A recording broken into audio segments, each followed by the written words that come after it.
Eu convido você a abrir a palavra do Senhor no texto que vamos meditar nessa noite, que se encontra no livro de Gálatas, ou na carta aos Gálatas.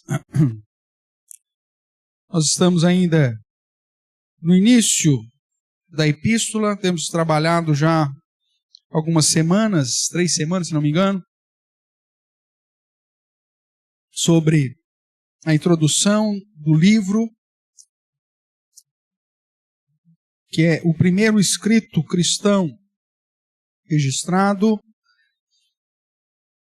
e que apresenta uma preocupação inicial do apóstolo Paulo quanto à volta e a judaização dos primeiros cristãos lá no primeiro século, bem no início da igreja.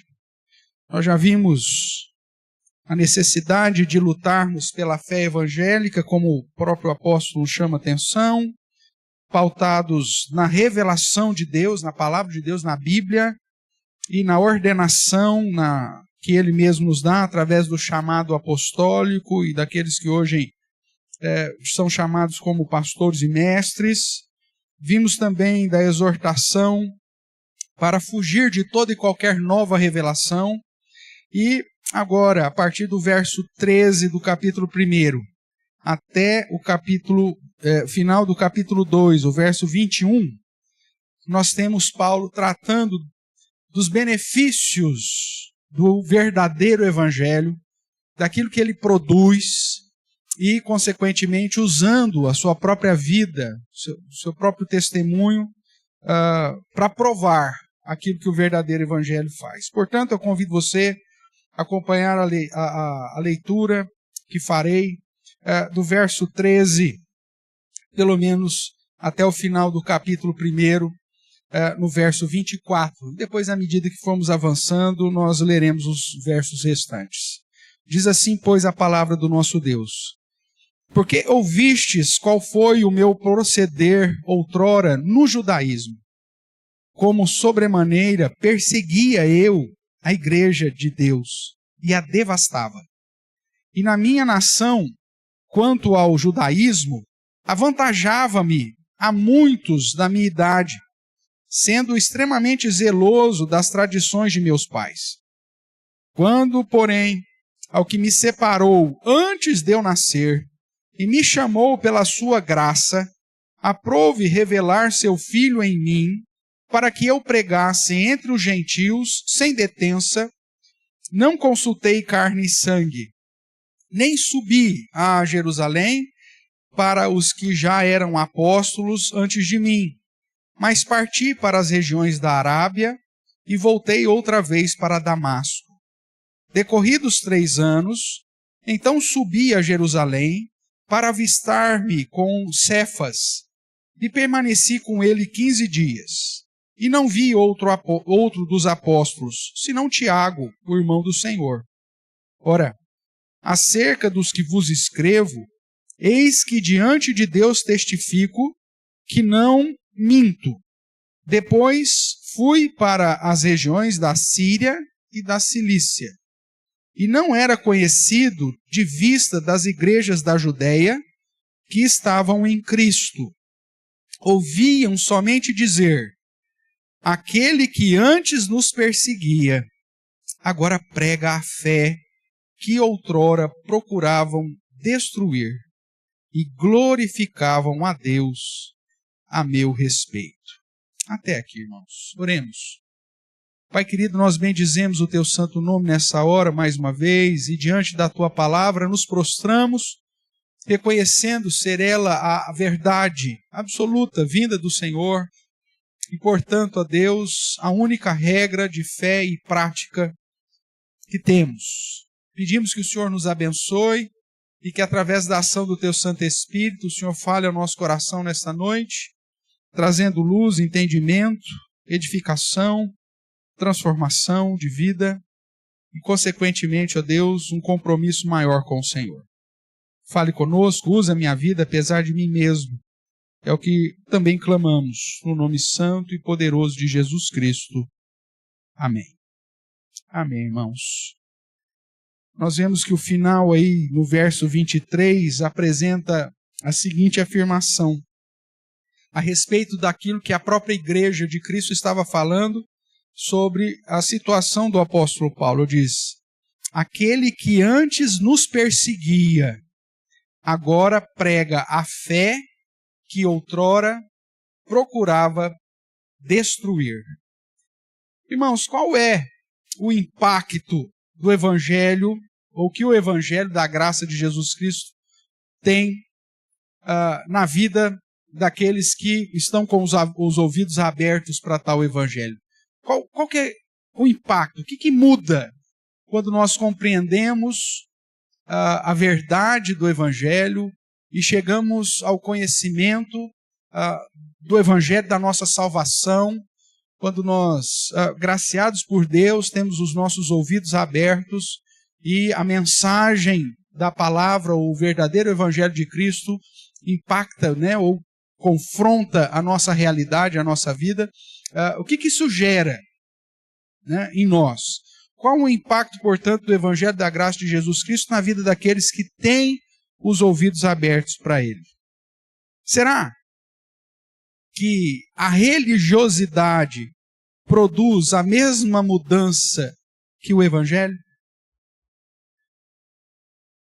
Ou como nós vemos, segundo os Evangelhos, né?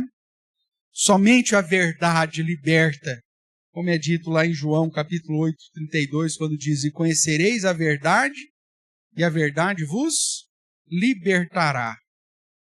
Será que a religião pode produzir um impacto verdadeiro para o céu, um impacto de salvação? Será que a religiosidade produz isso? Ou será que somente o Evangelho da graça? Esse é o contexto que vai conduzir Paulo a nos chamar a atenção, né? Sobre o que de fato a própria Escritura, ou as Sagradas Escrituras, dizem. E o contexto que Paulo vai tratar aqui em Gálatas é justamente esse. Lembre-se que nós já estudamos que os Gálatas, ou aquela região da Galácia, havia recebido o Evangelho da graça de Deus, revelado por meio de Jesus Cristo, tinha abraçado isso, só que agora, por conta de alguns homens que estavam pervertendo o Evangelho, que estavam mudando as verdades de Cristo, essa mesma comunidade estava deixando o verdadeiro Evangelho da graça e abraçando um Evangelho que, segundo Paulo, não era outro, mas era pervertido, e que exigia algumas práticas da lei como mecanismo para a salvação, como um modo para a salvação.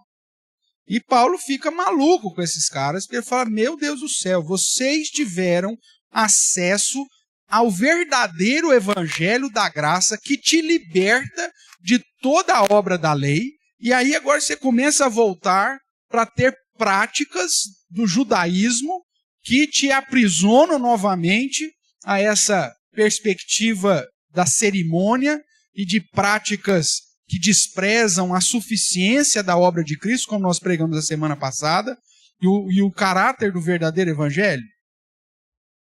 É como se alguém, nos nossos dias, que depois que assumisse e encontrasse o verdadeiro Evangelho da graça, a teologia reformada, como nós temos anunciado há tempos, e entendesse as minúcias daquilo que foi revelado a respeito do poder de Deus e da salvação pautada na graça e não nas obras, começasse novamente a voltar para os rudimentos do cerimonialismo.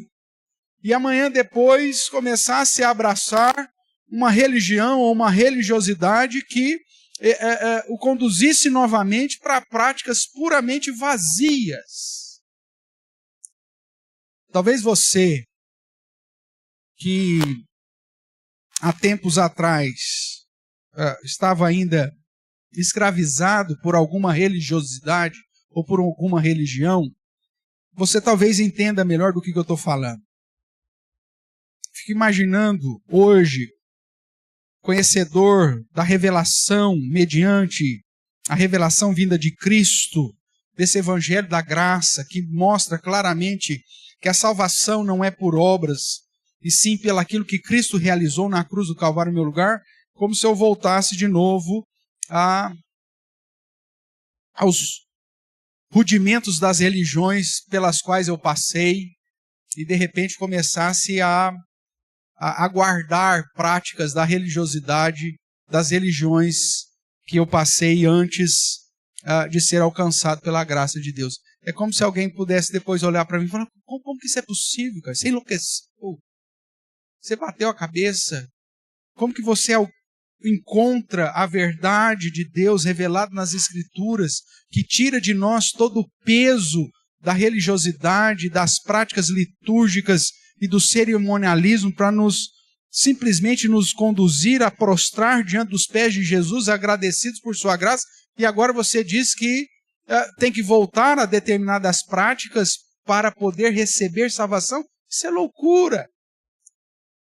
E esse é o contexto, então, que motiva Paulo a escrever a carta aos Gálatas, e ele, inclusive, vai usar a sua própria vida, né, para dizer que ele, mesmo sendo um grande conhecedor das Escrituras, no contexto da religiosidade judaica, ao ponto de ser tão zeloso que perseguia a igreja com a intenção clara, determinada inclusive pelo Sinédrio, para justamente perseguir, para justamente devastar a igreja do Senhor. Veja o que ele diz no verso 13. Porque ouvistes qual foi o meu proceder outrora no judaísmo, como sobremaneira perseguia eu a igreja de Deus e a devastava. Essa era a realidade do apóstolo Paulo. Ele vai usar o próprio exemplo para dizer, imagine se eu voltasse para o judaísmo, que situação, no mínimo, estranha seria. Uma vez que agora fui alcançado pela graça de Deus, pelo verdadeiro evangelho de Deus. Então Paulo vai fundamentar a sua carta no fato de que as Escrituras nos asseguram que não é a lei que nos livra da escravidão e da condenação do pecado, mas é a obra de Cristo, a verdade. Jesus se apresenta, eu sou o caminho, a verdade e a vida. Isso lá em João 14,6. E um pouco antes ele já tinha dito, conhecereis a verdade e a verdade vos libertará. E nos libertará do quê? Obviamente que é desse aprisionamento de uma vida pautada em guardar de uma lei que é insuficiente para nos salvar, pois nós não conseguimos guardá-la. Por isso nós lemos aqui em Romanos capítulo 3, que o objetivo da lei é justamente nos convencer que somos pecadores, mostrar o que é o pecado e nos convencer que somos pecadores e calar a nossa boca diante de Deus para que ninguém se coloque como se fosse possível se auto-justificar. E aí, durante a sequência de Romanos, Paulo vai dizer que a salvação não é pelas obras, é pela graça de Deus, mediante a obra que Cristo realizou, sendo a propiciação pelos nossos pecados. Então a defesa do apóstolo Paulo é que aqueles que uma vez foram alcançados pela verdade do Evangelho e entenderam a verdade do Evangelho, é loucura voltar para qualquer outra prática que exija uma escravidão cerimonial ou uma escravidão litúrgica. Como argumento para a defesa do verdadeiro Evangelho da graça, recebido e aprendido mediante a revelação de Jesus Cristo, veja aí o que ele diz aí no verso 12. Gálatas capítulo 1, verso 12. Porque eu não o recebi, falando do Evangelho, nem o aprendi de homem algum, mas eu recebi e aprendi mediante o quê? A revelação de Jesus Cristo. Então, como argumento em defesa do verdadeiro Evangelho, recebido, aprendido mediante a revelação de Jesus Cristo, o apóstolo Paulo usa a sua vida para distinguir o verdadeiro do falso. É como se Paulo olhasse para você e falasse assim, olhe para os dois Paulos que eu quero te apresentar. O Paulo do judaísmo, conhecedor, zeloso da lei, que estava entre os maiorais da minha época, que tinha respeito de todos dentro do judaísmo e que perseguia e arrasava a igreja de Deus.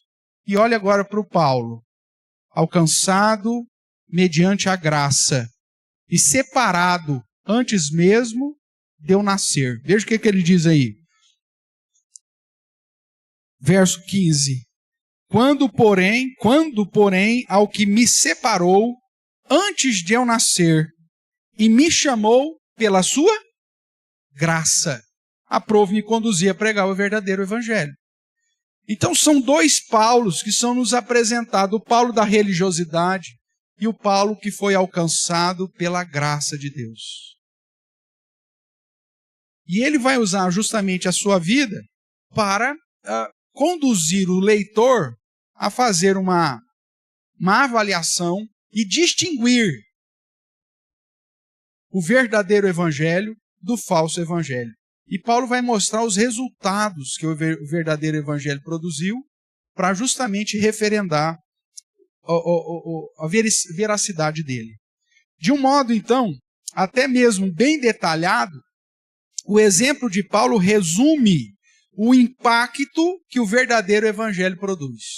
Nós lemos só uma parte, mas depois do capítulo 2, ele vai usar outros exemplos no dia a dia da vida dele, até situações relacionadas com Pedro e com outras situações, para mostrar o que o verdadeiro evangelho produziu na vida dele. E que o verdadeiro evangelho produz na vida daqueles que têm ouvidos abertos para esse verdadeiro evangelho. Coisa que a religiosidade não produz, coisa que a prática de obras cerimoniais é incapaz de produzir. Então a sua vida, os seus atos e situações vividas pelo apóstolo Paulo expressam o real poder do Evangelho de Cristo. Assim, o apóstolo Paulo vai usar o seu exemplo e situações vividas para nos falar sobre o poder do Evangelho da graça de Cristo. E é justamente sobre esse tema que eu quero trabalhar com os irmãos nessa noite. A primeira coisa que Paulo vai nos dizer a respeito do poder do verdadeiro evangelho, do evangelho da graça, é que o evangelho da graça de Cristo Jesus, ele transforma. Ele muda o perseguidor e aquele que estava obstinado em devastar a igreja em pregador e servo. É justamente isso que vai dizer os versos de 13 a 24. Tanto que a igreja cristã glorifica a Deus a meu respeito, vai dizer Paulo lá no verso 24. Porque eles dizem, aquele que nos perseguia, agora prega a fé, que outrora procurava destruir.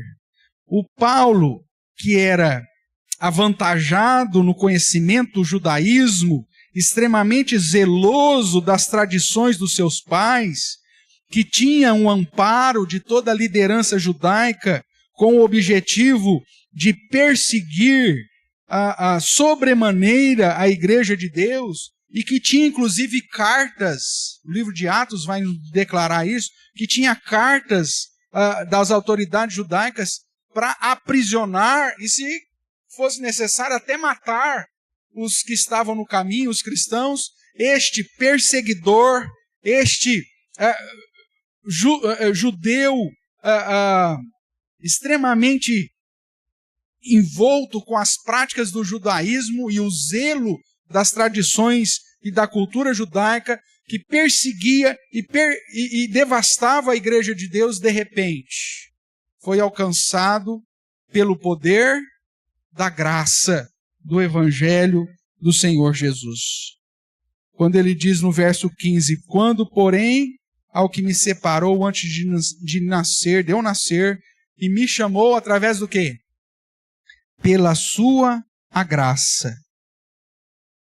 Aprove revelar o seu Filho em mim, para que agora, ao invés de perseguir e devastar a igreja, eu pregasse entre os gentios o evangelho que ele recebeu mediante a revelação de Cristo Jesus.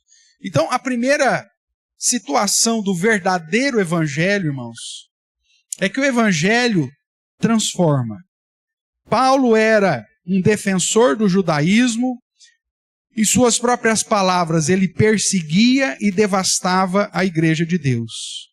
Ele era extremamente zeloso nas tradições da religiosidade, como ele chama aqui de tradições de meus pais. E matava e morria pelos pilares da sua religião. E conforme nós vemos o registro lá da sua conversão, do seu chamado, lá em Atos capítulo 9, ele, na verdade, perseguia o próprio Senhor Jesus. Lá em Atos capítulo 9, verso 4 e 5, diante daquela experiência que ele vive, ele vê uma luz tremenda e ouve uma voz dizendo: Paulo, Paulo, por que me persegues? E ele diz então: Senhor, quem és tu?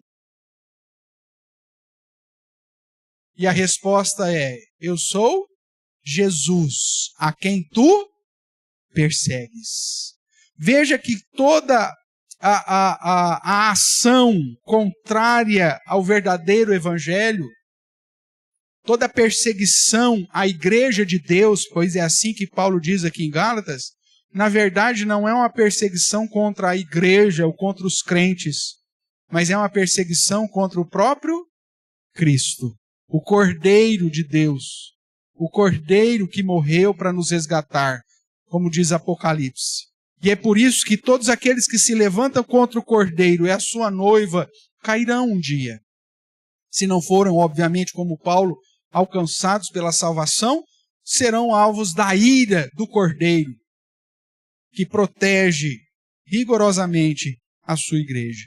Então veja, ele perseguiu o próprio Senhor Jesus, de um modo zeloso com a religião, mas era inimigo de Deus.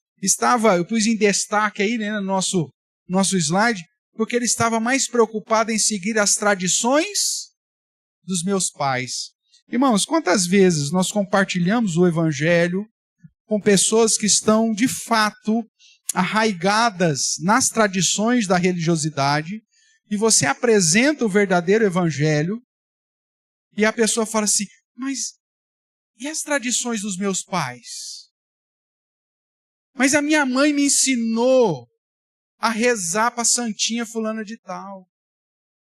Mas a minha avó, no leito de morte, me deu um rosário na mão e disse: nunca deixe a religião tal. E aí as pessoas escravizadas pelas tradições dos meus pais não perseguem a verdadeira igreja, perseguem o próprio Cristo. Essa era a realidade de Paulo.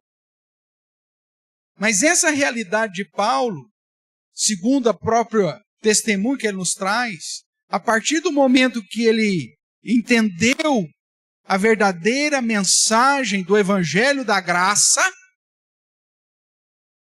ele então rompe com toda a religiosidade, com todo o zelo, com todas as práticas cerimoniais do judaísmo e abraça a graça que lhe é oferecida em Cristo Jesus.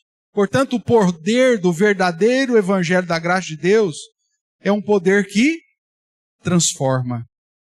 O versículo de número 15 aqui de Gálatas capítulo 1, vamos ler novamente. Quando, porém, é o que me separou antes de eu nascer e me chamou pela sua graça, ele demonstra que Paulo foi chamado justamente pela graça de Deus, fato decorrente da soberania de Deus, que o separou antes dele nascer.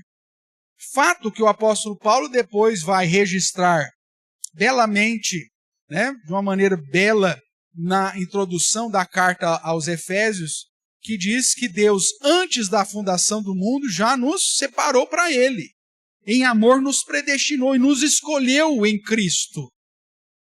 Então, esse princípio doutrinário da graça de Deus, que elege, predestina e separa os seus para a sua própria glória, não é aplicado tão somente sobre a figura do apóstolo Paulo, mas sobre todos aqueles que o Senhor assim resolveu fazer. Demonstra que somente sobre estes o verdadeiro evangelho ao ser anunciado. E Deus abrindo as portas daquilo que nós chamamos das portas do arrependimento e da verdadeira fé, ou da fé salvadora. Esses serão totalmente impactados por esse evangelho. E aquele que antes era perseguidor e que procurava devastar a igreja, se transforma num pregador e num servo. Aquele que vivia numa prática de promiscuidade, numa prática de carnalidade, é transformado em alguém que vive de um modo piedoso. Aquele que estava com sua vida sendo destruída em vícios, em escravidão, em destruição, agora é transformado em alguém que exalta a vida, que glorifica ao Senhor e que anuncia as transformações que só o Evangelho de Deus pode fazer. O poder do Evangelho da graça transforma. E aí, irmãos, nos serve para um momento de reflexão. Se você não teve a sua vida transformada pelo Evangelho da graça de Jesus Cristo, talvez você seja apenas um religioso. E eu já encontrei vários que dizem assim: eu sou presbiteriano de 5ª geração, fui batizado ao 8º dia. Meu avô era pastor, meu pai era pastor. E aí você olha para esse cara e fala: e a sua vida, miserável? O que adianta você ter o currículo familiar demonstrando serviço à igreja ou à denominação, se o evangelho não gerou transformação na sua vida? Você só é um religioso. Presbiteriano, é verdade, mas religioso. Principalmente aqueles que nasceram dentro da igreja e que talvez se acostumaram a frequentar a igreja, que desde pequenos foram trazidos na escola dominical, aprenderam as musiquinhas, vivenciaram as sociedades internas, participaram de todos e qualquer trabalho que a igreja cantou, fez até solo nas cantatas de Páscoa, de Natal. Talvez tenha sido até presidente de alguma sociedade interna, talvez tenha até agido, tenha até atuado em ministérios, mas que na verdade nunca teve a vida transformada. São religiosos protestantes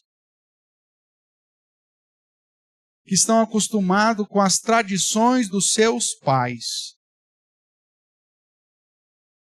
Porque isso não refere somente ao judaísmo, ou catolicismo, ou espiritismo, ou qualquer outra religião, mas também à própria religião evangélica, o protestante.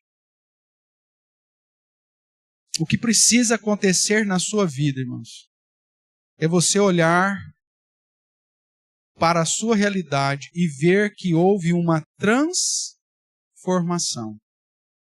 Antes, o que perseguia e devastava a igreja, agora é aquele que prega e serve os gentios. E é por isso que o verso 24 vai dizer que os próprios crentes das igrejas da Judeia, mesmo sem conhecer o apóstolo Paulo, glorificavam a Deus a respeito dele. Porque houve mudança, houve transformação. Ainda tratando do poder do Evangelho da Graça que transforma, aqui nós observamos o poder desse Evangelho, um Deus soberano, que antes da fundação do mundo nos escolheu para sermos seu, como também já vimos na liturgia, lá no capítulo 1 de Efésios, e que num determinado momento da nossa história nos chama, nos vocaciona pela sua graça. Só que esse chamado, ele produz mudança, ele produz transformação. E é nesse mesmo sentido que Paulo vai dizer em Efésios capítulo 4, da seguinte forma: rogo-vos, pois, eu, o prisioneiro no Senhor, que andeis de modo digno do chamado ou da vossa vocação, ou da vocação a que fostes chamados, ou todas as virtudes que depois ele vai listar no capítulo 4 de Efésios. Ou seja, aquele que foi chamado pela graça precisa viver de acordo com esse chamado. E esse chamado, irmãos, ele exige transformação, fruto de arrependimento, mudança de vida, postura que de fato glorifica, exalta ao Senhor, que indica que de fato nos arrependemos, de fato nos convertemos e que de fato praticamos agora as obras decorrentes disso.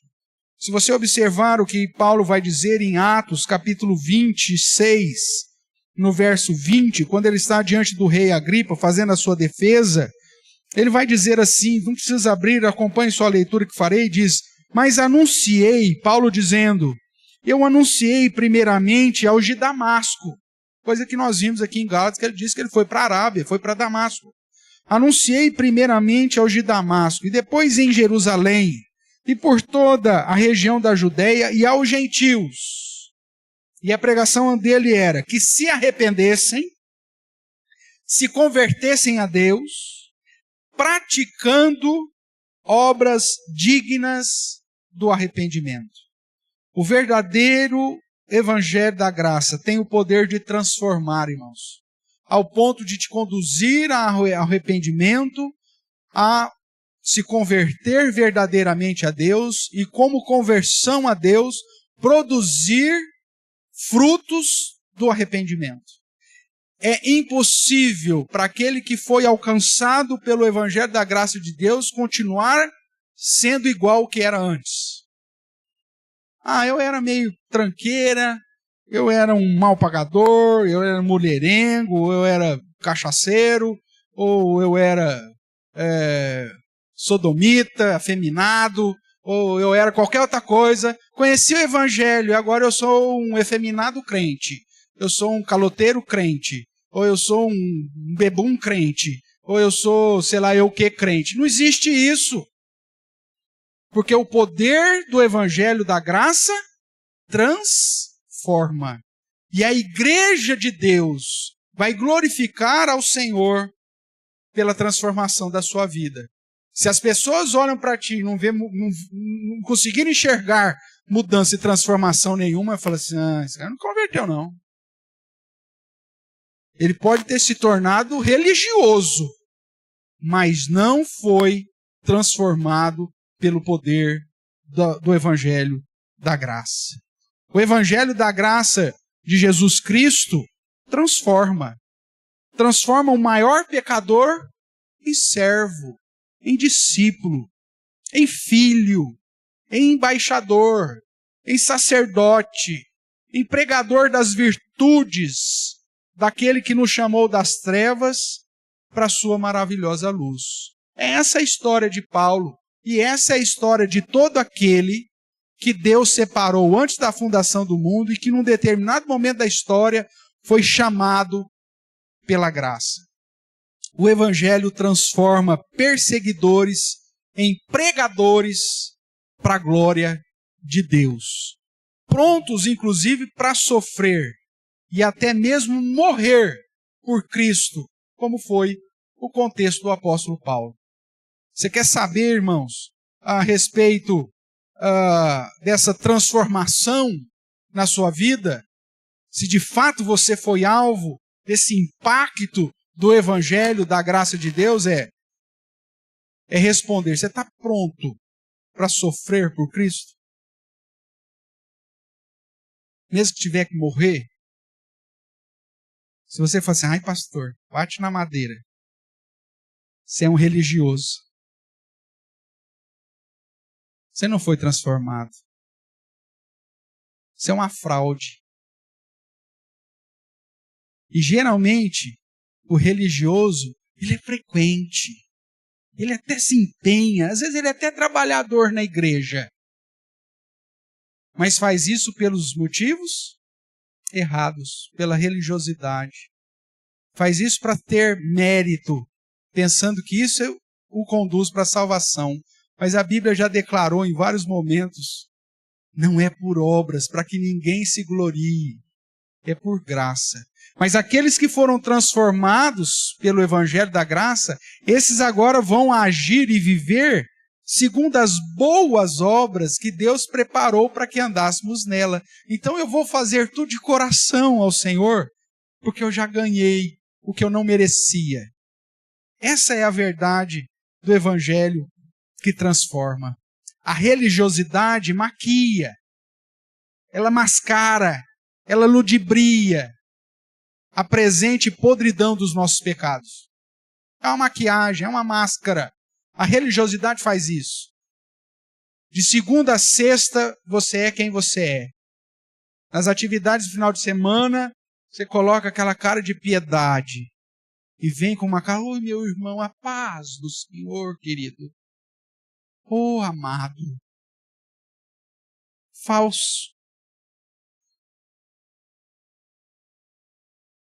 O que nós precisamos é verdadeira transformação, mudança.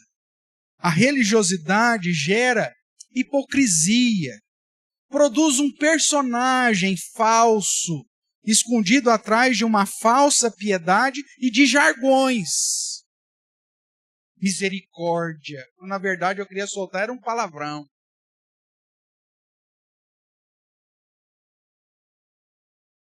Paz de Deus, varão. Só jargões vazios, falsos, mentirosos. Enquanto a própria religião produz benefícios para esse religioso. Prestígio. Nossa, o fulano é um dos maiorais do judaísmo. Olha, Paulo recebeu cartas do Sinédrio para perseguir a igreja do caminho. Tem recompensa, tem lucro terreno. É gente reconhecendo, te exaltando, beijando a sua mão. Isso é religiosidade. É encher os dedos de anéis.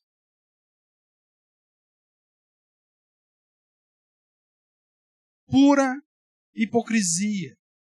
Isso não é o resultado do verdadeiro evangelho. Somente o evangelho da graça transforma, a ponto do novo homem deixar sua aparente glória, a sua aparente posição, os seus benefícios terrenos, para desfrutar da graça de padecer por Cristo e não apenas de crer nele. É justamente o que diz Filipenses. Dá uma olhadinha aqui comigo, nós estamos perto. Um pouquinho mais à frente aí, Filipenses capítulo 1, verso 29, vai nos dizer assim: porque vos foi concedida a graça de padecerdes por Cristo e não somente de crerdes nele. Pois tendes o mesmo combate que vistes em mim e ainda agora ouvis que é o meu. Veja, irmãos, o verdadeiro evangelho da graça, ele nos traz vida, ele nos transforma, ele nos tira daquilo que éramos e nos transforma em servos, discípulos, seguidores de Cristo, verdadeiramente. Mas não faz isso para nos gerar benefícios, honras e glórias nessa terra. E esse é o grande problema da chamada teologia da prosperidade, que se enfeita como sendo o evangelho e na verdade não é. É um evangelho deturpado, pervertido. Pois ensina ao indivíduo que não precisa de transformação, que a prova de que ele está sendo abençoado é a prosperidade e não a mudança de vida. Que a prova de que Deus está com ele é que ele tinha lá uma bicicleta, agora ele tem uma moto. Ou ele tinha, sei lá, um carro velho, agora ele tem um carro do ano. Ou que ele tinha uma empresa que vendia um faturamento X e agora ele tem 20X. Esse não é o Evangelho. O Evangelho não transforma você socialmente falando, financeiramente falando. Ele te transforma moralmente falando. Primeiramente, em justiça diante de Deus, porque ele te vê em Cristo.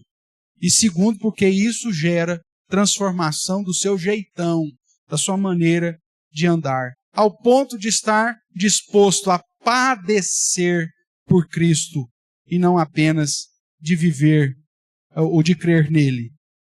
O Evangelho, o verdadeiro Evangelho, transforma ao ponto de eu estar pronto a viver para Cristo e morrer por ele, como Paulo estava disposto a fazer. Ele diz, para mim, viver é Cristo e o morrer é lucro. Irmãos, nesse sentido, nós vamos ver que o Evangelho, somente o Evangelho da graça de Deus, tem o poder de transformar, tem o poder de salvar o perdido. Para terminar esse primeiro ponto, depois nós vamos seguir aí a sequência de Gálatas 2, que aponta mais duas consequências do poder do Evangelho.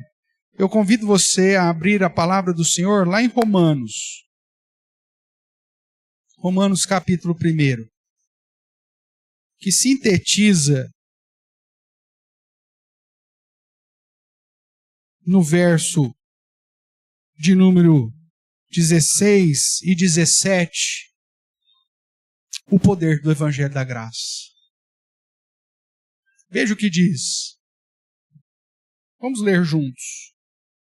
Paulo dizendo, pois não me envergonho do Evangelho, porque é o poder de Deus para a salvação de todo aquele que crê, primeiro do judeu e também do grego, visto que a justiça de Deus se revela no Evangelho de fé em fé, como está escrito, o justo viverá por fé.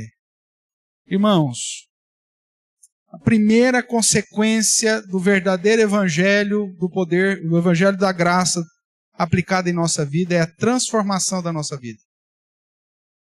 Ele é o poder de Deus para a salvação, para mudar a nossa história, para mudar a nossa vida.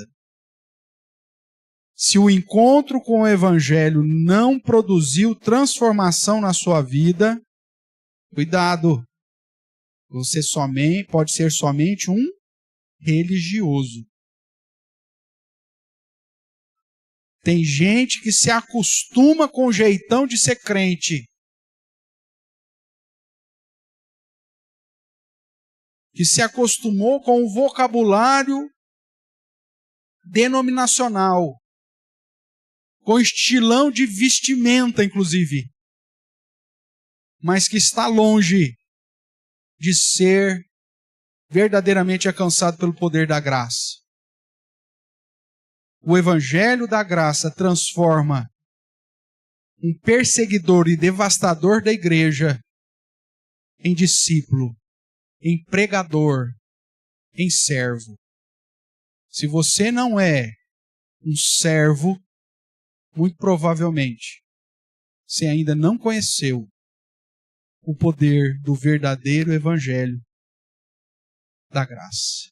E o desejo do meu coração é que enquanto nós estivermos caminhando nos estudos bíblicos, em especial em Gálatas, possamos usar a própria experiência e o testemunho do apóstolo, que antes tinha prestígio e privilégios no judaísmo e que abriu mão de todo o prestígio e privilégio do judaísmo para ser perseguido junto com os demais.